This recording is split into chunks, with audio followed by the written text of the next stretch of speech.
أعوذ بالله من الشيطان الرجيم. بسم الله الرحمن الرحيم. الحمد لله رب العالمين. والصلاة والسلام على سيدنا وسندنا وشفيع ذنوبنا ومولانا محمد صلى الله تعالى عليه وسلم وعلى إخوانه من النبيين والمرسلين وعلى آلهم وأصحابهم أجمعين. سبحانك لا علم لنا إلا ما علمتنا إنك أنت العليم الحكيم. سبحانك لا فهم لنا إلا ما فهمتنا إنك أنت الجواد الكريم. رب اشرح لي صدري ويسر لي أمري واحلل عقدة من لساني يفقهوا قولي وأفوض أمري إلى الله إن الله بصير بالعباد.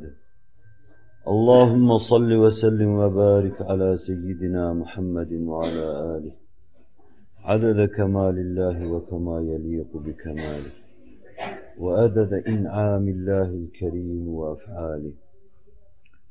Ya İlahel Alemin, zahir ve batınımızı envar-ı imaniye ve Kur'aniye ile münevver eyle. Tevfikat-ı Sübhaniyeni bizlere yar eyle. Nefsin, şeytanın ve kötü duyguların şerrinden bizleri masum ve mahfuz eyle.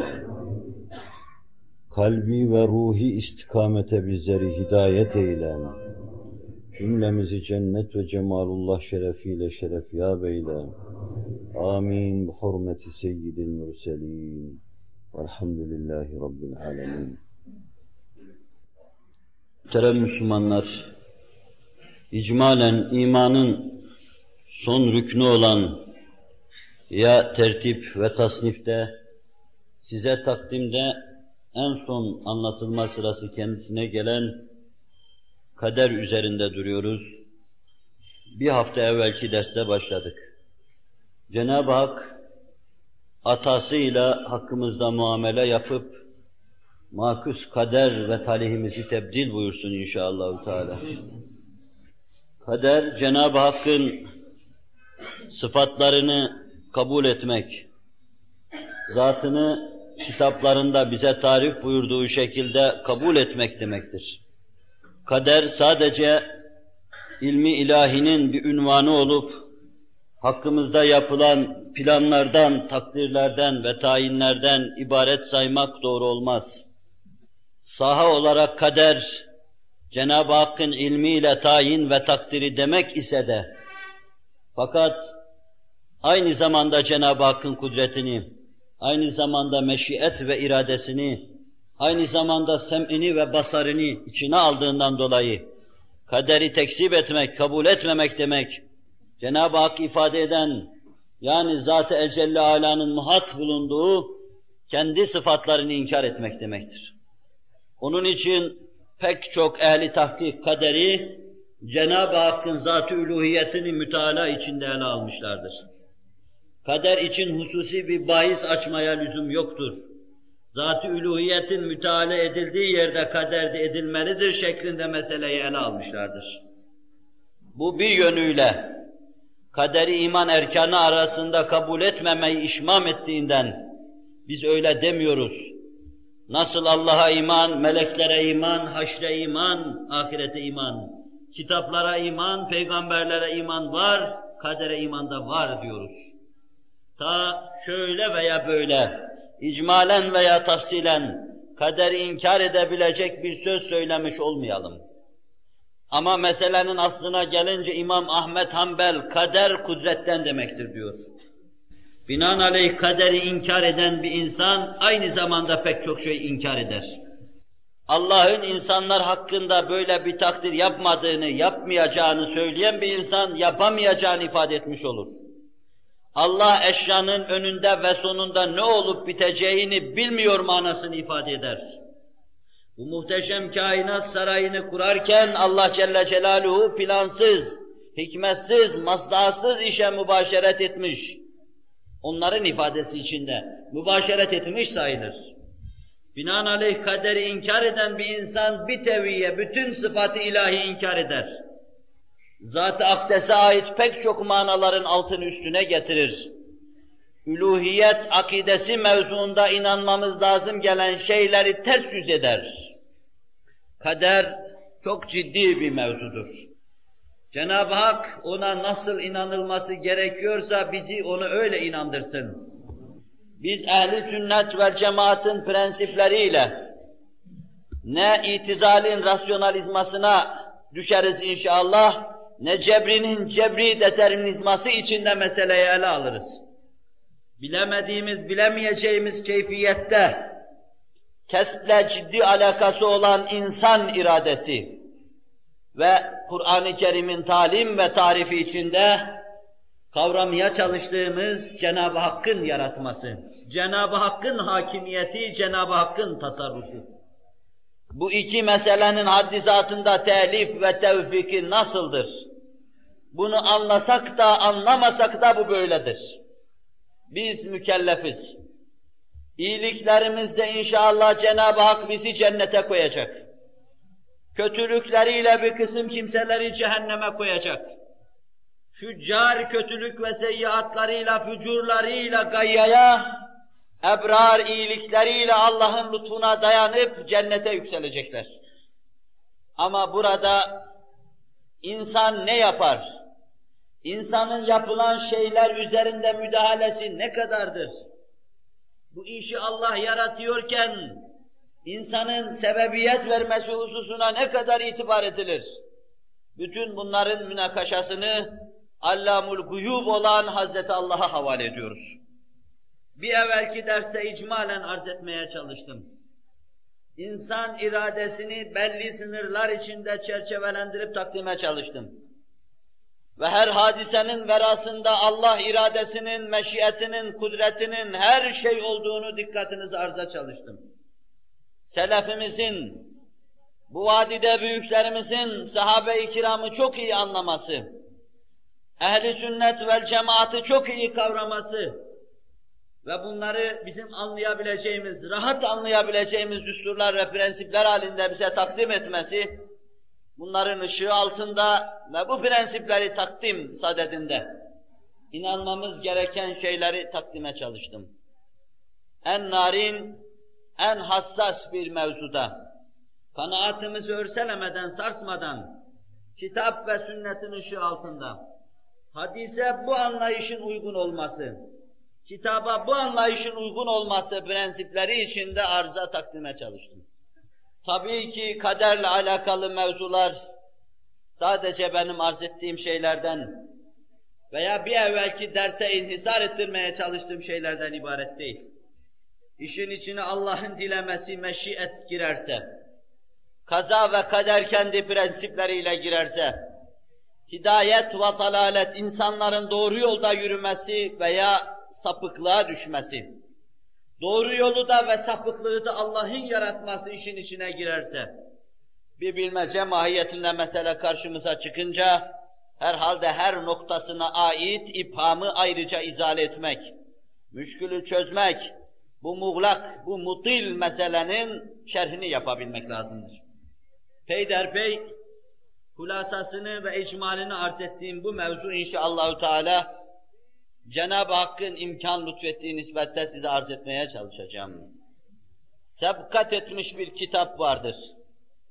Ve kitabet meselesi çeşitli devir ve dönemlerde değişik şekillerde yapılmıştır. Semavat ve arz yaratılmadan evvel umumi bir plan tespit edilmiştir. Cenin rahmi madere düştüğü anda ayrı bir kitabet yapılmıştır. İstinsah. Künna nestensihu diyor Kur'an-ı Kerim.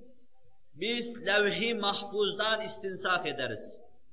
O ilk kitaptan yazar sizin sergüzeşti hayatınıza dair şeyleri teker teker fertlerin kaderi olarak boynlarına takarız. Siz eşya ve hadiselerin dışında olmayacağınız için iradenizi hesaba katmadan kendinizi hariç düşünemezsiniz. Siz eşya ve hadiselerin çalkalanması, dönüp durması içinde bulunuyorsunuz. Ve bu olup biten hadiseler içinde sizin de iradeniz vardır. Neyse sizin iradeniz, işte o iradeniz vardır.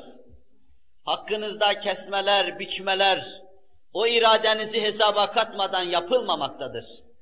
Siz iradeniz her şeyiniz, geçmişiniz ve geleceğiniz halinizle beraber manzara âlâdan olmuş ve olacak her şeyi bilen, bakan, gören, Hazreti Allah'ın görüp bilmesine göre kesilmiş, biçilmiş bir takdire bağlanmıştır. Ne cebir vardır, ne de eski yeni, klasik itizal veya modern itizal. Bunların anlayışına mesa vardır, mahil vardır. Belki ehli sünnet vel cemaatin yolu vardır. Allah görmekte, bilmekte, kesmekte, biçmekte, iradeyi hesaba katmakta, takdir etmekte. İradenin çapı ne olursa olsun, bir takdir ve tercih durumunda dahi bulunsa, ona göre Allah Celle Celaluhu kaderini onun üzerinde bina etmekte.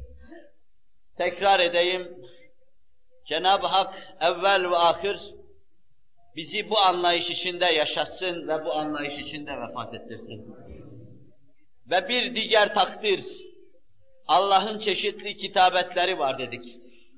Elinde kalemi müstensih melekleri var. Daha evvel boynunuza takılan levh-i mahfuzdan intikal ve aksetmiş olan وَكُلَّ إِنْسَانٍ أَلْزَمْنَاهُ طَائِرَهُ فِي عُنُقِهِ وَنُخْرِجُ لَهُ يَوْمَ الْقِيَامَةِ كِتَابًا يَلْقَاهُ مَنْشُورًا Ferman-ı Sübhanisiyle anlatılan, idamlık yaftası gibi boynunuzda bulunan ve sizin hayatınızda orada yazılı olan şeylere uygun cereyan eden kitabetiniz. Nasıl yapacaksınız? Öyle takdir edilmiş. Nasıl eşya ve hadiseler zuhur edecek? Öyle yazılmış ve biçilmiş. İradenizi ne güne sarf edeceksiniz?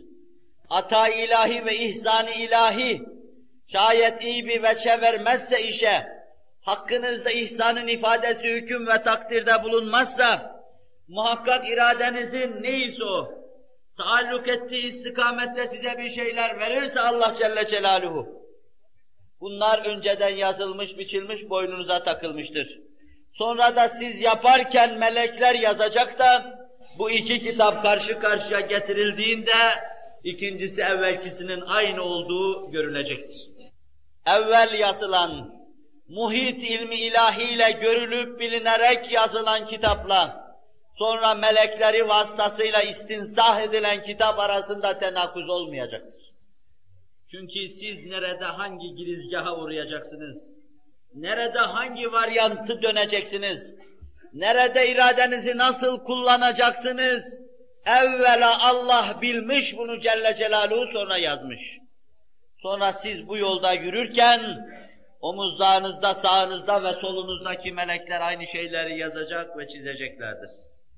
Değişik eda ve ifadeyle, hassas ve ciddi bir mevzu üzerinde ısrarla duruyorum. Ta yanlış anlayış ve telakki olmasın. Allah bize nasıl öğretirse öyle inanmamız lazım. İşte bu kitabetin bir yönü, alemi ervahta, misal aleminde veya zerrat aleminde bizden misak almak suretiyle yazılmıştır. Biz bu kitabetin, dikkat buyurun, bu yazılışın makesini muttasıl vicdanımızda duyarız. Allah bir zaman hakkımızda bir hüküm vermiştir ki, biz o hükmü verirken "Kalu bela" demişizdir ki, biz vicdanlarımıza dikkat ettiğimiz zaman, vicdanlarımız bu "Kalu bela'ya" makes olduğunu müşahede ederiz. Hakim Übey ibn Kâb vasıtasıyla anlatıyor.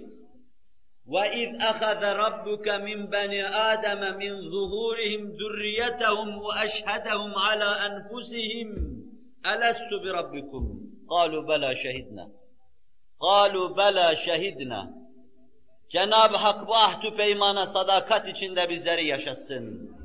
قَالُوا بَلَا شَهِدْنَا وَاِذْ أَخَذَ رَبُّكَ مِنْ بَنِي آدَمَ مِنْ ظُهُورِهِمْ Daha babalarının zahrında, sırtında, sulbündeyken, daha babalarının kromozomlarında karakterleriyle yaşıyorken, daha ruhlar aleminde kendi cevheranlarını tamamlarken, daha sperm alemine intikal etmeden, belki zerrat aleminde, belki ruhların mevcelendiği alemde Allah buyuruyor, söz aldığımız zamanı hatırlayın. Söz aldık. Hepinizin vücudunu teşkil eden zerrelerden söz aldık. Hepinizin zerrelerine kumanda edecek ruhtan kendi aleminde söz aldık. Bu zerreler spermler halinde tohum mahiyetinde annenin karnına meşimene ekildiği anda sizden söz aldık. Cenin kendi çocukluk gelişmesi içinde gelişirken meleğin nefhasıyla kulağına üfledik ve söz aldık. Senin uğradığın bu makam ve menzillerin hangisinde olursa olsun, belki birinde, belki bütününde Allah buyuruyor. وَاِذْ اَخَذَ رَبُّكَ مِنْ بَنِ آدَمٍ.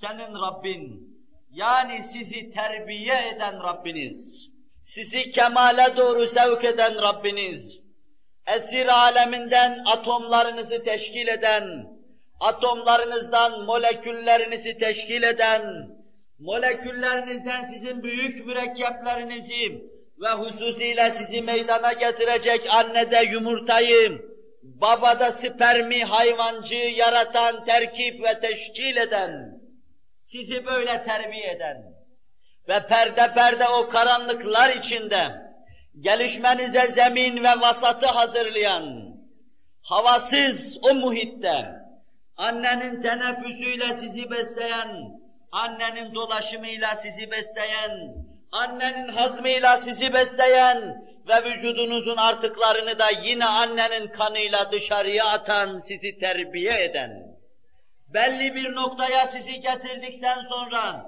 hayvanla aranızı tefrik edip sizi buyurun âlâ-i illiğine derken hayvanları fıtratın belli hududunda tahdid edip, sınırlandırıp, mahkum eden, terbiyesi sizin hakkınızda, sizi insani miraca yükseltecek kadar devam eden, böylece sizi terbiye eden, sonra maddi ve manevi kemalatınıza medar olsun diye, akaid-i hakka-i İslamiye ile kalbinizi mamur kılıp sizi terbiye eden, ameli saliha ile zahir ve batınızı tenvir edip sizi terbiye eden, Hazreti Muhammed'e giden yolu gösterip sallallahu aleyhi ve sellem, o büyük terbiyecinin terbiye gerdesi sizi kılmakla sizi terbiye eden, onun miracının gölgesi altında miracın zilli olarak arşiyeler çizmek suretiyle ruhunuzda derinleşe derinleşe Allah'ın huzuruna çıkma mevzuunda sizi terbiye eden Hazreti Allah.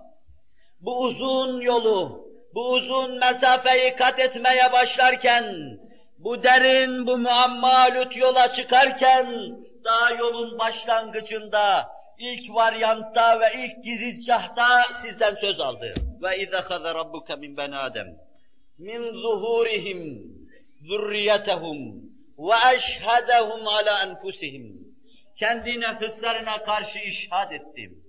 Siz şahit misiniz dedim. Benim Rabb olduğuma şahit misiniz? Bu karma karışık muammalud işleri benden başka birinin yapamayacağına şahit misiniz? Mebde ile münteha arasında bu münasebete benden başka riayet edecek bulunmayacağına şahit misiniz? Topraktan cennete layık mahluku yaratma benden başkasının kârı olmadığına şahit misiniz? Kesif topraktan meleği geride bırakacak Hazreti Muhammed Numun varlıkları benden başka kimsenin yaratmaya muktedir olmadığına şahit misiniz? Soruyorum. Ve eşhedehum ala enfusihim. Elestu bi rabbikum. Elestu bi rabbikum. Ben sizin Rabbiniz değil miyim? Tepeden tırnağa bakın kendinize. Benden başkası size el karıştırabilir mi? Benden başkasının parmağı size karışabilir mi? Nasıl düşünürseniz düşünün. Elestu bi rabbikum. Bu kemali size benden başkası verebilir mi? Ahseni takvime benden başkası sizi mazhar edebilir mi? Şu simayı başkası sizin yüzünüze çivileyebilir mi? Ve derin hatlarla sizi ta Hazreti Adem'den kıyamete kadar gelecek fertleri birbirinden ayırmak suretiyle birbirinden tefrik edebilir mi? Sizi birbirinize karıştırmadan alameti farikalarla birbirinden ayırabilir mi? Hatta parmaklarınızın ucuyla bütün insanlık fertlerini birbirinden ayırmak suretiyle bu sikkede kendisini başkası gösterebilir mi? Elestü bi rabbikum. Bu büyük ve geniş dairede terbiye yapacak, Rabb olarak üzerinizde kayyum olup duracak benden başka birisi var mı? Size karşı Allah Celle Celaluhu bu türlü taaddada bulunuyor, sizi nefsinize işaret ediyor. Kâlû belâ şehidnâ diyorsunuz. Bütün bunları duyduktan sonra kâlû belâ şehidnâ. Evet, biz şehadet ediyoruz ki sen Rabbimizsin. Bizi terbiye eden sensin, kemal erdiren sensin. Ve kitabet yapılıyor. Vicdanlarımıza yazılıyor. Onun için bu manada Allah Resulü sallallahu aleyhi ve sellem kullu mevludin yuledu ala fıtratil İslam ev alel fıtra. Thumme ebevah yuhavvidani ev yunassirani ev yumeccisani. Buhari ve Müslim hadisi şerifinde doğan her çocuk fıtrat üzerine doğar. Vicdanında Allah'a ait manaların mevcelendiği şekilde doğar. Kirli yazılarla kirletilmemiş tertemiz bir varak olarak doğar. Üzerine imana ait en muhteşem nazımları yazmaya, meydana getirmeye müheyya doğar. En muhteşem kitaplara muhteva olacak mahiyette doğar. Sonra ne olur? Sonra anne baba en yakın muhit, uzak muhit, yuhavvidani, Yahudileştirirler onu. Yunassirani, Hristiyanlaştırırlar onu. Yumeccisani, Mecusileştirirler onu. Yüşeyyi'ani diyeyim ben, komünistleştirirler onu. Çeşitli sistemler içine sokarlar. Allah'ın dininden, Allah'ın yolundan başka yollara iter berbat ederler onu, kirletirler. Vicdandaki bu ilk duyuşla, her selim fıtrat vicdanında bunu duyar. İlk duyuru ruhlar aleminde, misak alındığı alemde, yolun hangi girizgahındaysa bilmiyoruz, orada durmuş da Allah Celle Celaluhu vicdanımıza üflemiş. Onun için dikkat buyurun. Allah'ın varlığına delil nedir? Şu kitab-ı kebir-i kainat, muhteşem satırlarıyla, harfleriyle, kelimeleriyle, fizik diliyle, kimya diliyle, astronomi diliyle, hendese diliyle, Allah'ın mevcudiyetini haykıran şu kainat, onda dil, ilmin ve hadiselerin tarrakaları altında kulaklarınızı yağır edecek şekilde bir hadiseler zinciri, bir sebep ve netice zinciri, bir Allah'ın mevcudiyetine delalet eden nizam zinciridir. Bütün eşya ve hadiseler ne diyor? La ilahe illallah Muhammedur Resulullah diyor. Görmeyenin kör gözüne, işitmeyenin sağır kulağına sokulsun. La ilahe illallah Muhammedur Resulullah diyor. Bütün zerrat-ı kainat, nizam diliyle, ahenk diliyle, bir şiir görseniz, ne kadar bir şiir, Mehmet Akif'in şiiri gibi bir şiir görseniz, İlahi tecelli etmedin bir kere cemalinle, 350 milyon ruhu öldürdün celalinle, oturmuş eğlenirken haşa senin zevalinle, nedir ilhad-ı imhalin bu samit infaalinle? Bunu kendi kendine meydana gelmiş diye hükmeder misiniz? Şairsiz yazıldı diye düşünür müsünüz? Bir kalem, bir mürekkep devreye girmeden bu oldu diye hükmeder misiniz? Ederseniz neye hükmedersiniz? Deliliğinize, hamakatinize, muhakemesizliğinize ve idraksizliğinize. Nasıl oluyor ki 3 satırdan ibaret, 2 mısradan ibaret, bir manzume şairsiz, nazımsız olmuyor da şu koskoca kainat. Her kelimesinde binlerce şiir manası mekni kainat. Sizin simanızdan kainatın simasına kadar koskoca varlıklar alemi, bunları şiir gibi yazan, dizen birisi olmasın. İşte bu dille la ilahe illallah Muhammedur Resulullah diyor. Her mümin vicdanına akseden bu sesin, bu soluğun vicdanında icra ettiği tesirle müteessirdir. Kainat kitap, bu kitap bize Allah'ı anlatıyor. Nefislerimiz bir kitap, bu kitap bize Allah'ı anlatıyor. Hz. Muhammed bir kitap sallallahu aleyhi ve sellem, bu kitap bize Allah'ı anlatıyor. Muhammedur Resulullah bize la ilahe illallah'ı anlatıyor. Kur'an bir kitap, aklınızı doyuracak şekilde bu kitap bize Allah'ı anlatıyor. Ama bir de sessiz bir kitap var. Kant gibi, Bergson gibi filozofların, kitapların verasında, düşüncelerin verasında, tabiatın verasında, fiziğin verasında Allah'ı bilmeyi ona bağladıkları sessiz bir kitap. Denizin altında yürüyen tahtel bahir gibi, denizaltı gibi sessiz bir kitap. Allah'a doğru sessiz sessiz yolunu alan, Yahya Kemal'in sessiz gemisi gibi sessiz sessiz yolunu alan bir kitap, vicdan. Elest bezminden dudağı tebessümle süslü bir kitap. Allah'a bela şehidna diyen bir kitap. Dördüncü delil. Allah'ın varlığına öyle bir delildir ki vicdan. Vicdan, Allah'tan başka bir şeyle tatmin olmayan vicdan. Allah'tan başka bir şeyle huzura kavuşmayan vicdan. Allah'a imandan başka hiçbir şey kendine itminan getiremeyen vicdan. Ve Allah'tan başka hiçbir şey onu tatmin edemeyecek olan vicdan. Bu kitap Allah'ın varlığına delil.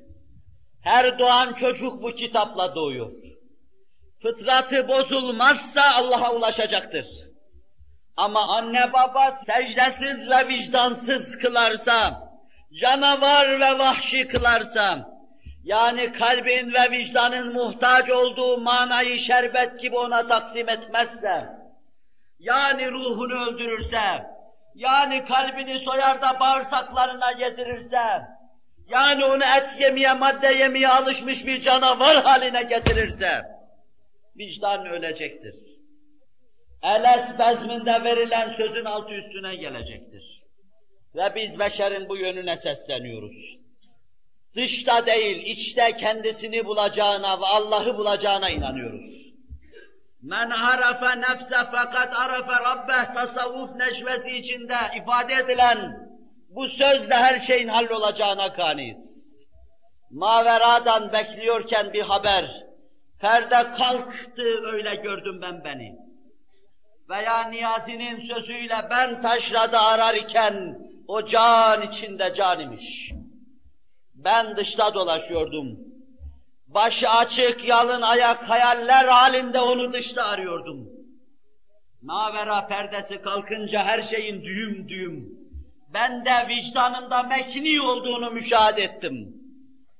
Latife-i Rabbaniye'nin bu rüknü azamı, müşkül küşah hüviyetiyle her şeyi hallettiğini, kalbimden nazar ettiğim zaman cilve cilve cennetin cilve endaz olduğunu, cemali ba kemalin vicdanıma aksettiğini, Hz. Muhammed'in orada temessül ettiğini ve bir taraftan cehennem nefretinin orada geliştiğini müşahede ettim.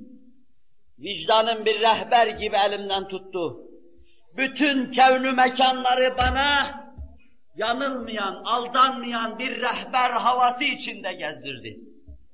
Ama gel gör ki ona sırt dönüldü. Onun diline içten bu sessiz konuşmasına kulak kapatıldı. Herkes maddeye inhimak etti.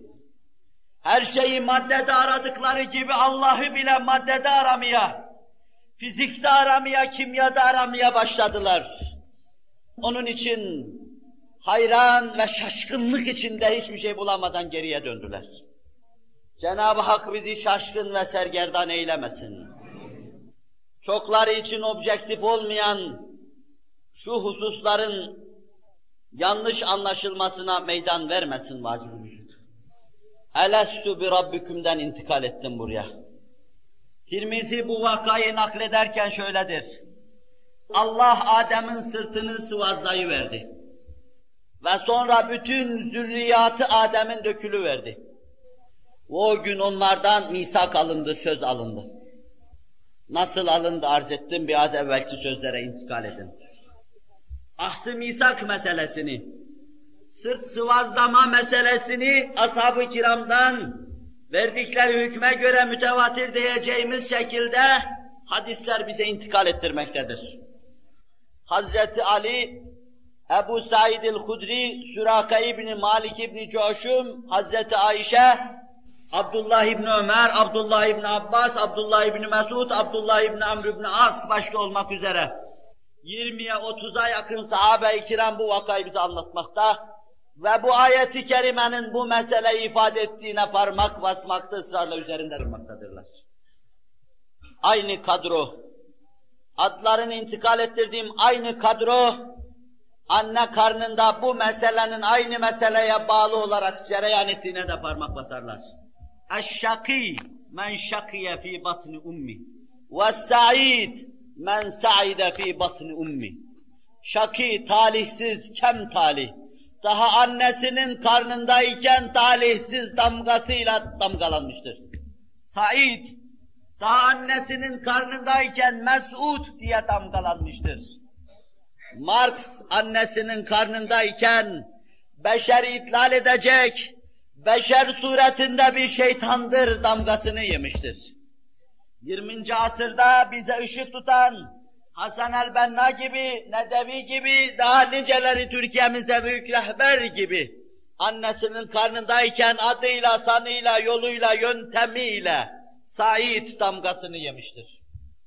Şakî ve Said da annesinin karnındayken tespit edilir, yazılır ve çizilir. Ama tekrar edeyim, irade hesaba katılmadan yapılmaz bu.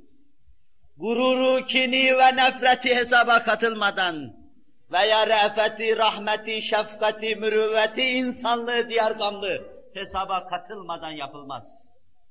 Allah Celle Celaluhu hüccetül bâliga ona aittir. Hakkımızda kendisi hoşnut olacak, bizi memnun edecek hükümler versin. Kötü hükümleri atasıyla bozsun inşallahü teâlâ. Muhterem Müslümanlar, üzerine basa basa kaderin sebkat ettiğini, bir kitabet meselesinin mevcudiyetini, bizi bağlamayan, irademizi bağlamayan bir kitabet meselesinin sebkat ettiğini arz etmeye çalışıyorum. Bu meseleyi neticesi itibariyle teyit eder. Hazreti Adem'le Hazreti Musa'nın aralarında ihticac mevzu vardır. Ne demek ihticac? Allah Resulü müttefakun aleyh hadis-i şerifte buyuruyor. İhtacca Adem ve Musa. İhtacca Adem ve Musa. فقال موسى أنت آدم أبونا خيبتنا وأخرجتنا من الجنة فقال آدم له يا موسى أنت موسى اصطفاك بكلماته وخط التوراة بيده أتلومني على أمر قدره الله قبل أن يخلقني ب40 سنة أو كما قال فقال النبي صلى الله عليه وسلم فحج آدم موسى فَحَجَّ آدَمُ مُوسَى فَحَجَّ آدَمُ مُوسَى. Adem'le Musa karşılaştılar. Misal aleminde yüz yüze geldi ve vicahi görüştüler. Musa Hazreti Adem'e dedi, sen Adem bizim babamız. Bizi husrana ve haybete maruz bıraktın, cennetten çıkardın. Hazreti Adem ona döndü şöyle dedi.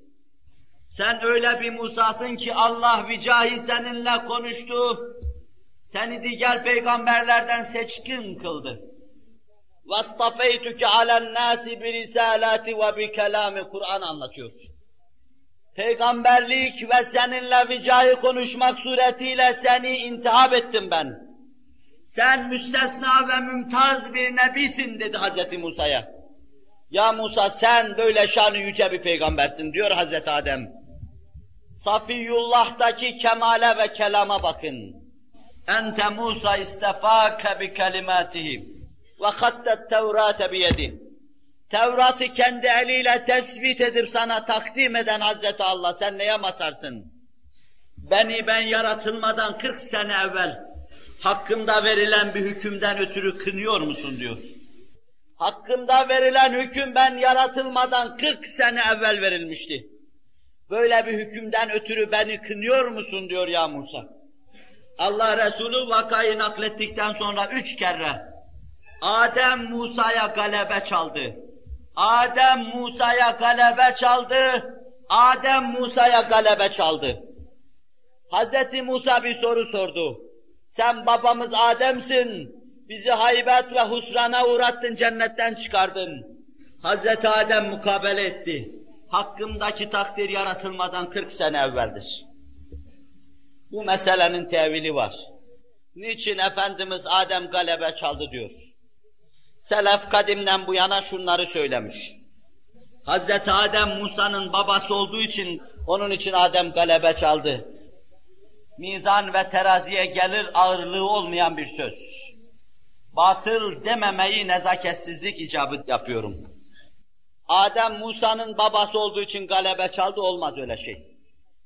Adem ayrı şeriatta, Musa ayrı şeriatta. Adem'in şeriatında olan bir cinayet Musa'nın şeriatında suç sayılabilir diyorlar. Bu da mizan ve terazi vaz edilir bir söz değil. Çünkü kader öyle bir meseledir ki Hz. Adem'den bize kadar devam eden, değişmeyen ciddi meselelerden birisidir. Hz. Adem cennette yaptı bu işi, cennet ise tekliftarı değildir. Hz. Musa ise dünyaya göre konuştu, dünya ise teklif yurdudur. Biz burada mükellef, cennette mükellef değiliz. Adem mükellef olmadığı bir yurda göre konuştu, Musa ise mükellef olduğu bir yurda göre sordu. Onun için Adem galebe çaldı. Bunun içinde mizan ve terazi vaz edilmez bir ağırlığı yoktur. Hayır ve şer her ikisi de Allah'tandır. Hayır ve şer her ikisi de Allah'tandır. Adem bunu anlatmak istedi. Doğru, hilkat cihetiyle hayır şer Allah'tandır ama biz şerlerimizden dolayı muahaze görüyoruz. Mazhar olduğumuz iyiliklerden dolayı da Allah'a hamd ve sena ediyoruz. Bu da ağır değil, belki bu da batıl. Belki işin içinde bir muamma var. Bu muamma şudur. Meseleye dikkat buyurun, iki yönüyle bakmak lazım. Bir, Allah'a bakan, Allah'a raci, kader, kaza ve Allah'ın ilmi yönü. Allah bilir, keser, biçer, takdir eder, mevsimi geldiğinde de infaz eder. Kula bakar diğer iki yönü. Kulun bir taraftan nazarı Allah'ın kaza, kader ve teslimine bakması. Teslime bakması lazım. Diğer taraftan da kendi itaat, masiyet ve cinayetine bakması lazım. Masiyet ve cinayet meydana gelir benden. مَا أَصَابَكَ مِنْ حَسَنَةٍ فَمِنَ اللّٰهِ وَمَا أَصَابَكَ مِنْ سَيِّئَةٍ فَمِنْ نَفْسِكَ. Meydana gelen bütün iyilikler Allah'tan, bütün kötülükler nefistendir. Meseleyi bu şekilde muvazene edip iki şeyi birden nazara almak lazım ki bu makam makamı cemdir. Bu sırrı anlamayan da bu meselenin üstesinden gelemez. لِمَنْ شَاءَ مِنْكُمْ اَنْ يَسْتَقِيمٍ وَمَا تَشَاءُونَ اِلَّا اَنْ يَشَاءَ اللّٰهُ رَبُّ الْعَالَمِينَ. İki makam ayet birden cem etmiş. لِمَنْ شَاءَ مِنْكُمْ اَنْ يَسْتَقِيمٍ. Kim için istikamete gelmesini düşünmüşse Allah Celle Celaluhu. وَمَا تَشَاءُونَ اِلَّا اَنْ يَشَاءَ اللّٰهُ. Allah'ın dilediğinden başkasını da dileyemeyeceksiniz. Allah öyle hakimi mutlak ki, bütün iradeleri ters yüz edecek, kendi vereceği hükmü verecektir. Allah öyle bir hakimi mutlak ki, irade dediğiniz şey ki bir kaşık sudan ibarettir. Bununla ummanlara karıştığınız zaman ummanlara sahip olacaksınız.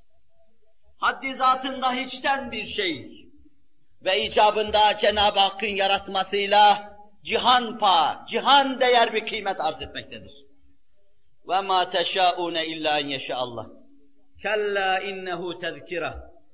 Hayır, pek öyle değil mesele, Kur'an diyor. İnnehu tezkire, bu Kur'an bir hatırlatmadır.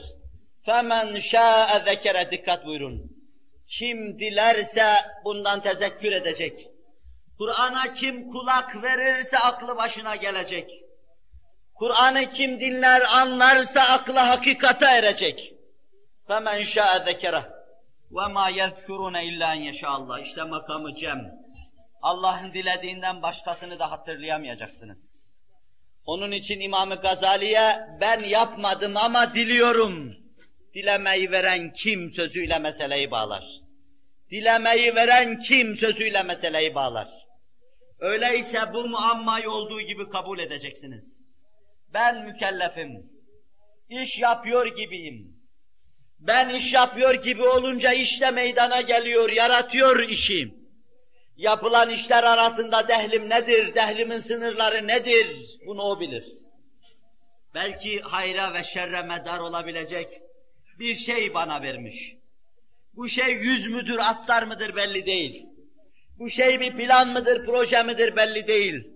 Ama görülüyor ki bu şey üzerinde apartmanlar kuruluyor. Bu şey üzerinde muhteşem atlaslar, libaslar yapılıyor. Muhteşem krallık cübbeleri ve taçları imal ediliyor. Öyleyse bu şey bir yönüyle hiçbir şey, fakat bir yönüyle de çok şey. İşte makamı cem'in muktezası. Bu iki şeyi birden nazara alan iki meseleyi cem etmiştir. Dar aklına sığıştıramayan ya Mu'tezile olmuş veya Cebriye olmuştur. Bir noktada her şeyi Allah yaratıyor. Vicdan, cebri kabul etme havası içinde zuhur eder.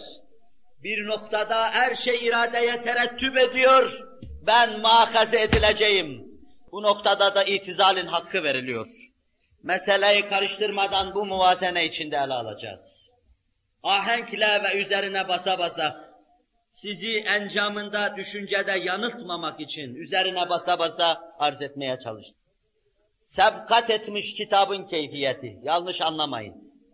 Yazılmış bir kitap var, boynunuza takılmış bir kitap var, mevsimi gelince zuhur eden hadiseler, zuhur eden eşya. Cenab-ı Hak kendisini hoşnut edecek şekilde zuhur imkanını versin. Hayrı şerri yaratma başka, bize daha ilk mektepte veya o dönemde öğretirler. Hayrı şerri de o yaratır ama hayra rızası var, şerre rızası yoktur. Şerri siz istersiniz, o istemez. Ama siz istediğiniz zaman o da yaratır Celle Celaluhu. Kitap sebkat etmiştir. Canlı misalleri var. Ashab-ı kiram radıyallahu anhum hazaratı bu mevzu, bir zarrafın ince aletlerle işi tartması, ölçmesi, biçmesi hassasiyeti içinde anlamış, yanlışlığa meydan vermemiştir. Yine Hakim İbn Abbas tarikiyle bize şunu naklediyor. İnnekum ve ma ta'budun min dunillahi hasabu cehennem entum leha varidun. Enbiya Sure-i Celilesinde. İnnekum ve ma ta'budun. Siz ve taptığınız bütün putlarınız, siz şişirdiğiniz ve şımarttığınız bütün eşbah ve ervah, sizle bir kısım eşya ve hadiseleri kendilerine isnat ettiğiniz, kurtardığı kendilerine isnat ettiğiniz, yaptığı, çattığı kendilerine isnat ettiğiniz, ettiği, düzelttiği kendilerine isnat ettiğiniz bütün putlarınız, bunları kabul ve teslim ediyorsanız cehennemin yakıtından başka bir şey değilsiniz. İnnekum ve ma ta'budun min dunillahi hasabu cehennem entum leha varidun. Cehennemin hatabısınız. Yani puta tapan sizler, sizi tenzih ediyorum. İnsanları şişiren ve büyütenler, Zeus'lerin, Afroditlerin arkasından gidenler, ehramlar karşısında mabut diye serfuru eden, bel kıran, boyun bükenler, kaideler üzerinde çalım satan putlar karşısında serfuru edenler, sizler ve taptığınız şeyler, hepsi cehennemin yakıtıdır ve encamında hepiniz oraya dolacaksınız diyor Kur'an-ı Kerim. Bu ayet-i kerime nazil olunca müşriklerin beyni döndü. Bu açıktan açığa Kabe'de 360 tane puta karşı Resul-i Ekrem'in Kur'an diliyle meydan okuması demekti. Fikren, ilmen bunları yıkması demekti. O putlara sataşırken putların samit infial içinde veya infaalsizlik içinde bu meseleyi sessiz sessiz dinlemeleri onların mağlubiyeti, fikren ve ilmen Resul-i Ekrem'in galibiyeti demekti. Müşrikler sarsıldılar. İbn-i Zeb'ari'yi Resul-i Ekrem'e gönderdiler. Git bu adamla konuş, bunu ilzam et, bizim putlarımızın bütününe birden dil uzatıyor. Biz onlarla beraber cehenneme girecekmişiz diyor. İbn-i Zeb'ari geldi Resul-i Ekrem'e, aklı sıra Resul-i Ekrem'in sesini kesecek, sözünü bağlayacak, dilini tutacak, cidal yapacak, ilzam edecek bir hava içinde. Sen putlarınız ve siz cehenneme derken, bütün putları, bütün mabutları mı kastediyorsun? Evet dedi. Kur'an öyle diyor. Pekala, Hazreti İsa'ya Nasara ibadet ediyor, mabut diyor. Hazreti Üzeyr'e Yahudiler Allah'ın oğlu deyip mabut nazarıyla bakıyor. Bir kısım kimseler, melekler Allah'ın kızlarıdır diye onlara ibadet ediyorlar. İbadet edenleri diyelim ki Allah cehenneme koydu, mabutlarını da koyacak, Mesih'i de mi koyacak, Üzeyr'i de mi koyacak, kızları da mı, melekleri de mi koyacak? Aklı sıra Resul-i Ekrem ilzam ediyordu. Siz ve mabutlarınız, taptığınız, serfuru ettiğiniz her şey beraber, onları sizin boynunuza takacak, hiçbir kilo ve gram ifade etmediğini göstererek baş aşağı cehenneme itileceksiniz. İnnekum ve ma ta'budun. Sonra şu ayet nazil oldu. İnnellezîne sebekat lehum minnel husnâ ulaike anhâ mub'adûn. Kendileri için hüsna sebekat etmiş olanlar cehennemden uzaktırlar. Eteklerini dünyanın tozuna, toprağına bulaştırmamışlar, cehennemden uzaktırlar. Allah'a kulluktan göz açıp kapayıncaya kadar dur olmamış melekler cehennemden uzaklaştırılmışlardır. Nefh-i ilahiyle ruhullah olarak meydana gelen, beşere hayat nefreden, mürde gönülleri ihya eden Hazreti Mesih cehennemden uzaklaştırılmıştır. Allah'ın yüce nebisi Hazreti Uzeyr cehennemden uzaklaştırılmıştır. Kaldı ki biz burada cehennemden iradeleriyle uzaklaştırılan bu eşyatı değil, camit ve cansız sizin taptığınız şeyleri kastediyoruz Kur'an diyor. Onlar uzaklaştırılmış ama camitler değil. Kaldı ki biz burada kutlaşan ve kutlaşmayı arzu eden o insanları kastediyoruz. Halbuki Hazreti Mesih, ben kendimi ilah olarak takdim etmeden sana sığınırım Allah'ım ve sen bunu biliyorsun demektedir. Halbuki melekler la ya'sunallaha ma emerahum ve yef'alune ma yu'merun. Hısn-ı hasini içinde masiyetten masurdurlar. Masumdurlar. Melekler göz açıp kapayıncaya kadar Allah'a isyan etmez ve Allah'ın emirlerine harfiyen riayet ederler. Haklarında kitap sabkat etmiş, cennete girecektir hükmünü almış Hazreti Mesih, Hazreti Üzeyr ve melaike-i kiram. Bunlara tapılsa dahi, ibadet edilse dahi ibadet edenler sadece kendi başlarını yiyecek ve bunlara zarar getirmeyeceklerdir. Haklarında kitabın sabkat ettiği kimseler. İbn-i Ebi Hatim, Abdurrahman bin Avf ile alakalı ayrı bir vaka naklediyor bize. Abdurrahman bin Avf, aşere-i mübeşşereden, güleç yüzlü insan. Hazreti Ömer, şehit olma yarasını aldıktan sonra, Hazreti Ömer'in yerine geçip cemaate vefat edeceği ana kadar namaz kıldıran insan.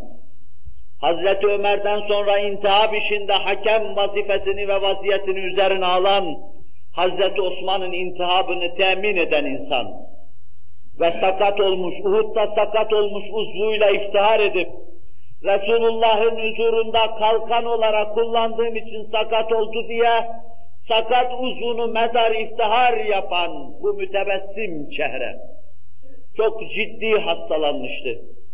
Aşere-i mübeşşereden. Diyor ki, bayıldım, kendimden geçtim.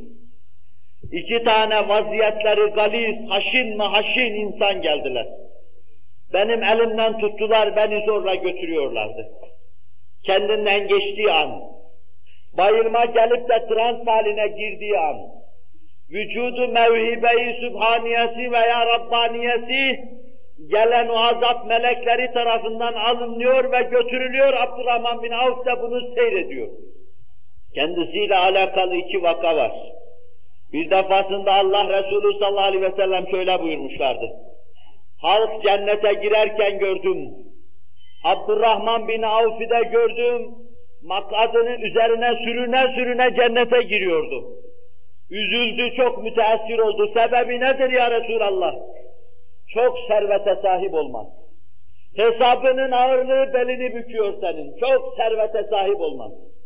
Ve onun için milletin taalisine, cihadın yürümesine, afak-ı alemde İslam'ın adının bayraklaşması istikametine bütün servetini sarf ediverdi. Halktan 500 sene sonra makadi üzerine sürüne cennete girerken gördüm diyor. Belki 500 sene diğer zenginler içindir. Elimden tuttu, beni götürüyorlar. Beni nereye götürüyorsunuz dedim. Aziz-i Emine götürüyoruz, muhakeme olacağız dediler. Hesabın var, sigaya çekileceksin dediler.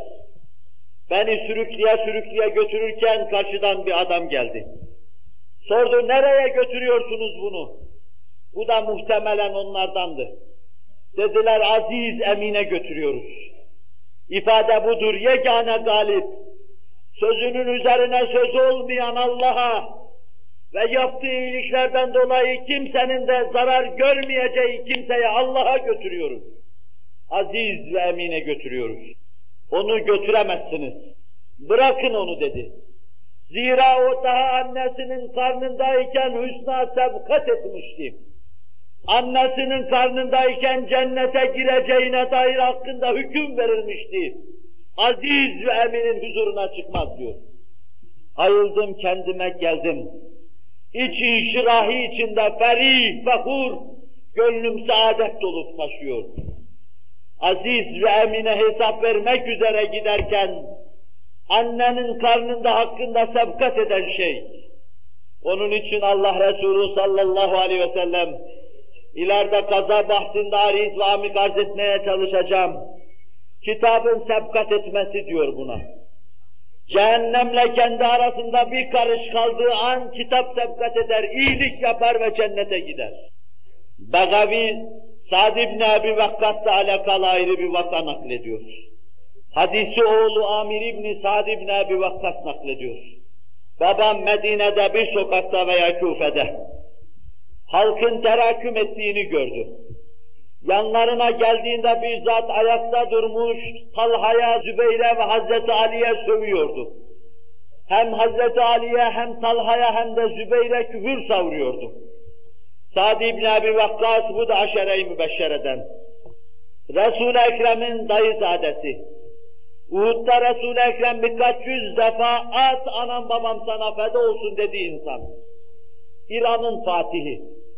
Duası makbul olduğundan dolayı herkesin onun duasından tir tir titrediği bir zattı. Kalabalık içinde adamın verip veriştirmesini görünce adama şöyle dedi. Sesini kesiyor musun yoksa beddua edeyim mi? Adam küstahça beni tehdit mi ediyorsun dedi. Sahabi, nakleden sahabi diyor, bir peygambere yakışır vekar ve ciddiyet içinde döndü. Eve gitti, abdest aldı, sonra mescide girdi. 2 rekat namaz kıldı, onu bilenler titremeye başladılar. Ellerini kaldırdı, şöyle dedi. Allahümme in kâne hâzâ kad sebbe akvâmen kad sebeka minkel husne ve eshatte sebbuhu iyyâhum fe erine âyeten tekune âyeten lil mu'minin. Allah'ım eğer bu sövdüğü zatlar, küfrettiği zatlar senin nezdü uluhiyetinde hüsna kendilerine sebkat etmiş kimseler ise, nezdü uluhiyetinde makbul damgasını yemiş kimseler ise, cennet fermanını almış kimseler ise, Resul-i Ekrem'in buyurduğu gibi aşere-i mübeşşereden ise ve bunun naseza nabeca sözleri de seni gazaplandırdı ise, bugün bana bir ayet göster.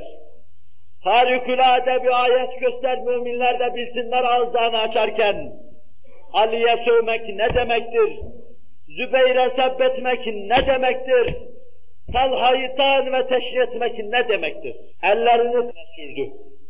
2 dakika geçmemişti ki, nereden çıkıp geldiği belli olmayan bir deve zuhur ediverdi. Süratle halkın içine dağılıverdi. Canhıraş bir feryat ve 2 dakika sonra kanlar içinde adam devenin ayakları altında yatıyordu. Herkes şaşkın şaşkın. Ya Eba İshak, ya Eba İshak diye Sa'd ibn Abi Vakkas'ın arkasından koşuyorlardı. O ise iyi mi ettim, kötü mü ettim diye kendi aleminde eve doğru gidiyordu. Hüsna haklarında sebkat etmişti. Ali hakkında güzel hüküm verilmişti. Ona Haydar-ı Kerrar, Şah-ı Merdan, damat-ı Nebi denmişti. Talha hakkında hüküm verilmişti. Talha bin Übeydullah, Uhud'da Resul-i Ekrem'i kırık koluyla ve kanadıyla müdafaa ve himaye etmeye çalışmış, Allah Resulü tarafından Talha'nın imdadına koşun iltifatına mazhar olmuştu. Zübeyir, her peygamberin bir havarisi, yardımcısı vardır. O benim havarimdir iltifatı olmuştu. Hayatının sonuna kadar ordular sevk edecek bu büyük insan, nefer olarak savaşmadan başka bir şey talebinde bulunmamıştı. Ve haklarında hüsna sebkat etmişti. Sorgusuz cennete gireceklerdi. Kapıyı çalmadan rahmetin kapısından içeriye girecek, iltifat-ı ilahinin eteklerini öpecek, dudakları o bezm ile mütebessim cennet-i alaya gireceklerdi. Haklarında hüsna sebkat etmişti.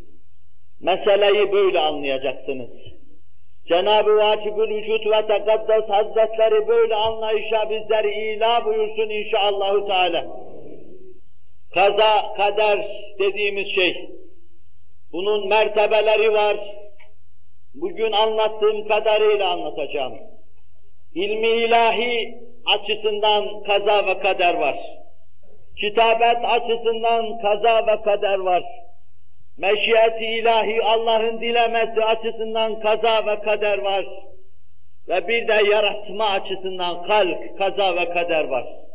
Hususuyla bu son noktaya ef'al-i ibad giriyor. İnsan kendi işini kendi mi yapar? Mutezili tabirle kendi işini kendi mi yaratır, Allah mı yaratır? Sırasıyla bu meselelerin Kur'an ve hadisin ışığı altında takdimi var, bunu arz etmeye çalışacağım. Cenab-ı Hakk'ın ilmi açısından kaza ve kader.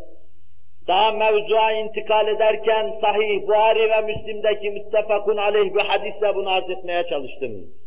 مَا مِنْكُمْ مِنْ أَحَدٍ مَا مِنْ نَفْسٍ مَنْفُوسَةٍ إِلَّا وَقَدْ عُلِمَ مَكَانُهَا فِي الْجَنَّةِ اَوْ فِي النَّارِ.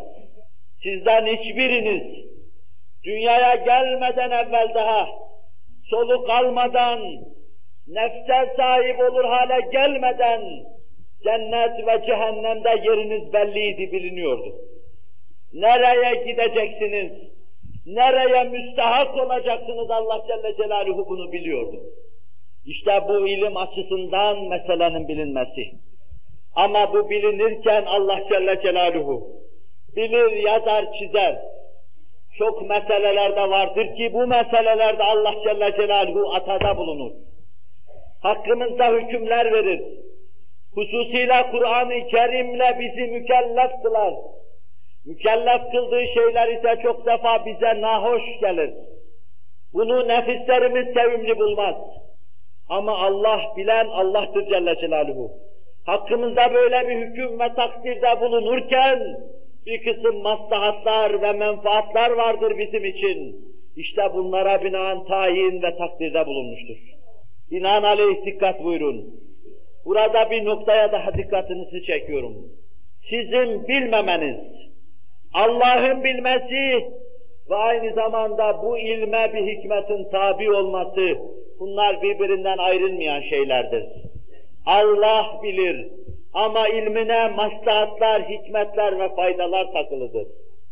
Allah maslahata, hikmete binaen iş yapma mecburiyetinde değildir.